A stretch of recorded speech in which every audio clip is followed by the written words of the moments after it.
Hello everyone. Let's talk about the $1 trillion question. That is, in the first 11 months of this year, China made a record trade surplus with the rest of the world, as high as $1 trillion annual number. Okay, so for the previous years, always below $1 trillion, but this year in 11 months, China's economy made annual record, a record of $1 trillion. Okay, so first question is this $1 trillion trade surplus a sign that China won the trade war, the tariff war?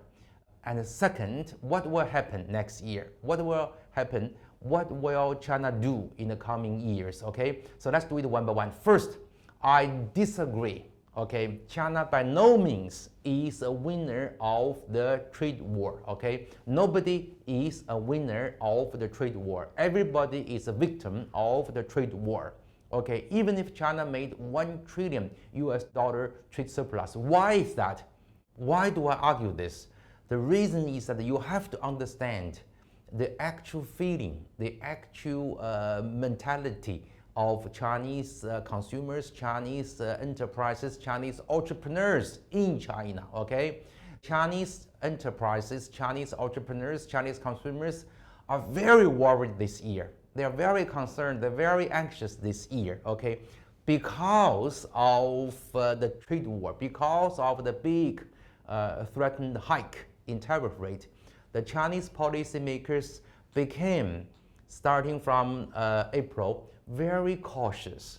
They do not want to have a huge fiscal stimulus or a huge monetary stimulus. Why? Because they worry that what if the trade policies by other countries become even worse than the hike of the tariff rate? What if the worst is not yet to come? Okay, so let's not do the normally designed physical and monetary surplus. Let's reserve this ammunition for the worst situation. So this year, arguably, I think it's not arguable, it's actually the case. Because of the tariff war, China's macroeconomic policy became more cautious. As a result, the Chinese economy is not growing very fast. It's actually growing at nominal GDP rate only 4.1% for the first 3 quarters, the lowest GDP nominal growth rate of the past 45 years, except for the COVID years, the pandemic years. Okay, now because the domestic economy is growing so slow, Chinese enterprises have to push more export.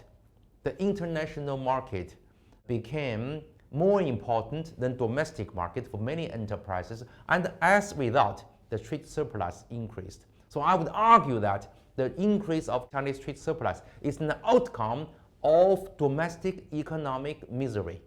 It's the outcome of lack of otherwise necessary adjustment of macroeconomic policy. The root problem is the trade war. Okay, because of trade war, all policies become very cautious, very measured, very slow. Okay, now second, what will happen down the road? Okay, down the road, China and including all policymakers and entrepreneurs and enterprises all agree upon one thing, that is, in the coming years, trade surplus will have to come down. Okay, there's no way for China to have such a high trade surplus with the rest of the world. Okay, so from now on, Chinese enterprises will think twice before going abroad. From now on, policymakers in China will have to work extra hard to come up with a stimulus package, to come up with domestic economic reforms in order to boost domestic demand.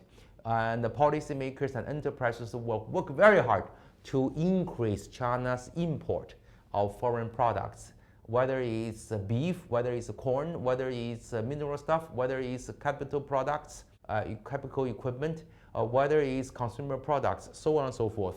So there will be a push to have more import from the rest of the world, because practically, okay, all these economies in the rest of the world also need Chinese market.